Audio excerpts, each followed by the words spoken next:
পেলাম একজন এমপি যে 100 জনের বেশি দাওয়াত দিলে নাকি 1000 টাকা করে ট্যাক্স দিতে হবে।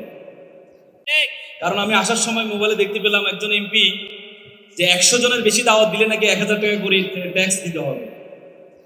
তো আমি ভাবছিলাম যে পরিমাণ খাওয়ার আসছে, সামনে প্রোগ্রামে খাওয়ার দেওয়ার ক্ষেত্রে একটা লিমিটেশন দিয়ে দিবে সরকার, যে এর বেশি যদি খাবার দেয় তাহলে প্রত্যেক খাওয়ার প্রতি 1000-2000 টাকা ট্যাক্স দিতে হবে, নাকি কি বলেন?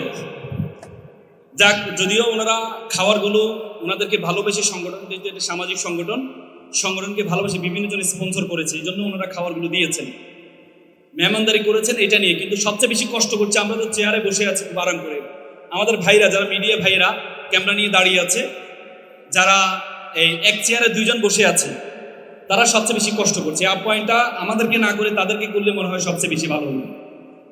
যাক, আমি আজকের রাষ্ট্র সংলাপ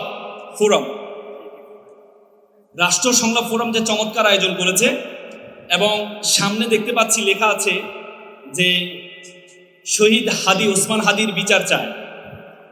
শহীদ ওসমান হাদির বিচার আমরা কি চাই? আমরা কি চাই?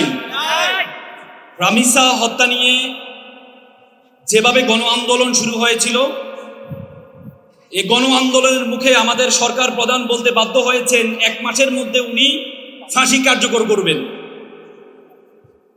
1 মাসের গিয়ে আজকে 1.5 মাসের মাথায় ফাঁসি কি কার্যকর হয়েছে? আমাদের প্রধানমন্ত্রী সংসদে বলেছে আমি পপুলিস্ট কথাবার্তা বলি না। যদি আপনি পপুলিস্ট কথাবার্তা না বলেন, তাহলে আপনি কিভাবে একটা সরকার প্রধান হয়ে বলতে পারেন যে 1.5 মাসের মধ্যে ফাঁসি কার্যকর করবেন? রামিসা হত্যাটা আমাদের কাছে দৃশ্যমান ছিল, অপরাধীকে দৃশ্যমান ছিল, ওসমান হাদির হত্যাকারীকে এটাও দৃশ্যমান আমাদের কাছে, কিন্তু সে